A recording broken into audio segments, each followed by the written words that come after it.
Hello everyone. Today we'll discuss the second part of reproduction in organism. In this part, we'll again have to discuss the asexual reproduction but in terms of plant. When it comes to plant, it is called as a vegetative reproduction because the vegetative part would be responsible for getting the new plant or getting developed into the new plant. Like for example कौन से parts है plant के जो नए part को generate कर सकते हैं. It can be stem, it can be leaf और it can be root at the same time. So first we'll discuss today in terms of stem. So first we'll discuss in terms of stem. So the first point is, or the first type is runner. Runner. So now here this is the soil line and here the roots of the plant. Here you can consider the stem, and what happened here, the new horizontal branch or stem is produced and this line started running parallelly to the ground and it also has a nodes on it. इस पे nodes होते हैं. तो क्या होता है, because of these nodes, जैसे ही ये nodes soil के contact में आते हैं, they starts develop into the new plant like this. So again likewise there would be a second branch formation horizontally, and whenever these nodes are getting in contact with the soil, they are forming the new plant. For example, here the example is cynodon or doob grass, or the another example is oxalis or lawn grass. Lawn grass is also the example of it. What happened?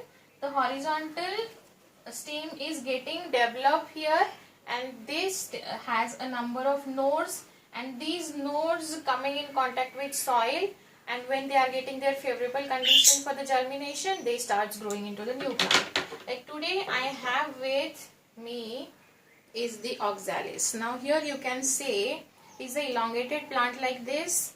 इसको बस आपको एक point से plug करना होता है. and now see these are the nodes. These must have been nodes because वहां से एक नया ब्रांच आया है और एक नया प्लांट आया है. and you can also observe the roots. now here roots, ये ऐसा ब्रांच है, एक जगह से ये प्लग किया था ये, और देखो आपको इतना इलोंगेटेड प्लांट मिला. आपने लॉन ग्रास भी देखा होगा, कभी अगर लॉन में गए होंगे तो लॉन ग्रास को अगर आपने एक जगह से अपरूट किया तो you will get the bunches of grass. एक बंच ऑफ ग्रास मिल जाएगा और बहुत सारा बंचेस मिल सकता है. So yes, now here you can see हमने एक जगह से इसको अपरूट किया था एंड ये हमको मिला नोड. नोड से एक नया प्लांट जनरेट हो रहा है and this is the oxalis. Because they have a running behaviour, वो रन करते हैं अबाउट द सॉइल. ये टेरेस्ट्रियल रनर है. दूसरा अभी हम टाइप पढ़ने वाले हैं, वो होता है offset. Offset actually they are also runner, लेकिन ये एक्वाटिक रनर होता है. एक्वाटिक मतलब ये जो रनर है ये पानी में रन करता है और ये जमीन पे कर रहा था टेरेस्ट्रियल हैबिटेट पे. सो ये एक्वाटिक रनर जो है, नाउ सी ये सरफेस ऑफ वाटर है और ये सरफेस ऑफ वाटर पे ये ऐसा ग्रो होगा. अभी now look at the stem of this terrestrial one. ये थोड़ा सा स्टाउट एंड हार्ड होना चाहिए because this is the terrestrial one. Because now this has aquatic habitat. ये थोड़ा सा सॉल्वन होना चाहिए. And from here again same pattern में एक हॉरिजॉन्टल ब्रांच यहाँ से अराइज होना शुरू हो जाएगा. And from this branch it has a single node. इसके पास एक ही सिंगल नोड होता है and this single node is getting developed into the new plant. Again यहाँ से दूसरा horizontal stem का एक branch grow होगा and वो उसको वापस एक नए plant में देगा. So this is how ये water surface पे बहुत जल्दी grow होता है. Even if in a short time span it can cover the entire lake. ये बहुत जल्दी grow होता है and इसका नाम interestingly टेरर ऑफ बंगाल भी है. टेरर ऑफ बंगाल, नीट में क्वेश्चन आ चुका है, टेरर ऑफ बंगाल। दूसरा नाम है इसका वाटर हाइसिंथ, वाटर हाइसिंथ। तीसरा नाम है जलकुंभी, and the last but not the least scientific name which is known as Eichhornia. Eichhornia इसका साइंटिफिक नाम है। So basically terror of Bengal इसको क्यों बोलते हैं? बिकॉज इट्स एक्सोटिक प्लांट, ये बहुत ही सुंदर है, ब्यूटीफुल है दिखने में, इसके लीव्स। इसको हमने बाहर के कंट्री से लाया था और हमको ये नहीं पता था कि ये इतना फास्ट वेजिटेटिवली ग्रो होता है, इसलिए हमने उसको प्लांट किया एंड अभी वो टेरर बन चुका है। बिकॉज वो जहां भी पानी देखता है वहां ग्रो होना शुरू हो जाता है। इवन इफ ये अगर डिटैच हो जाता है, ये किसी वाटर बॉडी में सिंगली भी चला जाएगा तो within a short time span ये it can cover the entire water body. और ये क्या करता है, बिकॉज ये वाटर सरफेस पे ग्रो होता है तो ऑक्सीजन पूरा ड्रेन आउट कर लेता है और नीचे एक्वेटिक लाइफ जो है उनको ये ऑक्सीजन का डिमांड इंक्रीज कर देता है। नीचे की जो लाइफ है, फॉर एग्जाम्पल फिश होगा या प्लांट होंगे, उनको ऑक्सीजन पूरा ड्रेन कर लेता है तो उनको ऑक्सीजन नहीं मिल पाता है, इसीलिए ये टेरर ऑफ बंगाल है। It is also called as water hyacinth, जलकुंभी, and scientific name is Eichhornia. ये एक्वाटिक रनर होते हैं, ये वाटर सरफेस पे ऐसे बहुत जल्दी जल्दी रन करता है और this is the terrestrial runner. Now the third one is the rhizome. The third point is the rhizome. Rhizome का बेस्ट एग्जाम्पल है to remember is ginger and turmeric. Ginger and turmeric, for example ये जो ऐसा ginger होता है, इस ginger पे ऐसे छोटे छोटे नोड्स होते हैं एंड ये बिलो द सॉइल ही होते हैं और फिर यहाँ से एक नया प्लांट आना शुरू हो जाता है like this. So basically today I have again a ginger with me.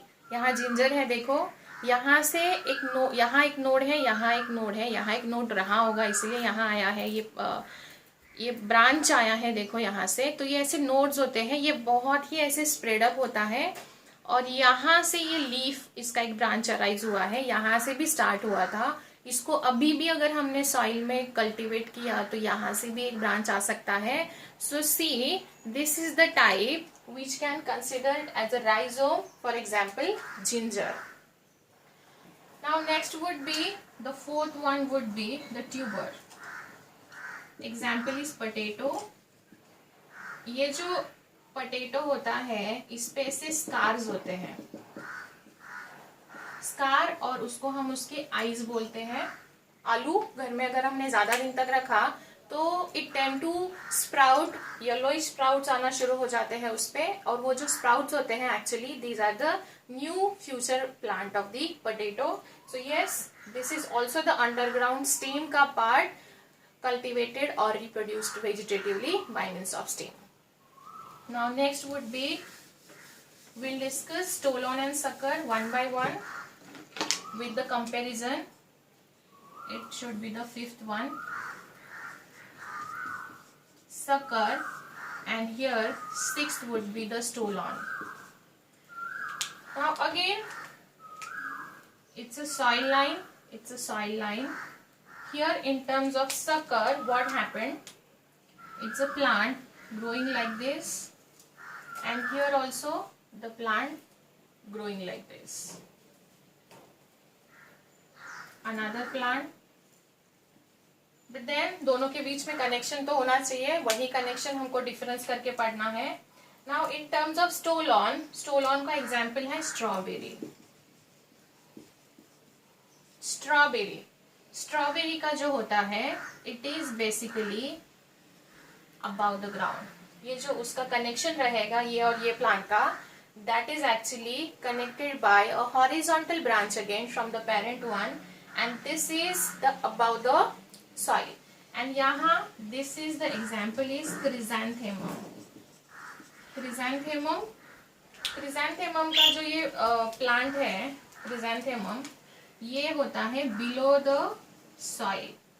ये बिलो द सॉइल होगा like this. So basically this is the stem which has originated from the parent one. This is below the ground and this is above the ground. So don't get confused between these two. Runner is running parallelly along the ground. Here this branch, horizontal branch, is below the ground, and here this horizontal branch is above the ground. It's very easy to remember. And the last point would be, last is seventh one.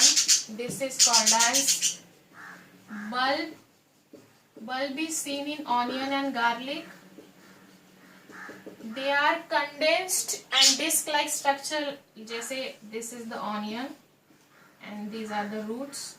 So ये जो stem का ही part होता है वो थोड़ा condensed disc जैसा होता है. We'll see it detail in the morphology of plant. But yes, ये garlic and onion का type होता है bulb. So this was all about the stem, how the stem part is growing vegetatively in terms of asexual reproduction in plants. And that's it for today. If you like this video, you can subscribe and like the session. And that's it for today. Thank you.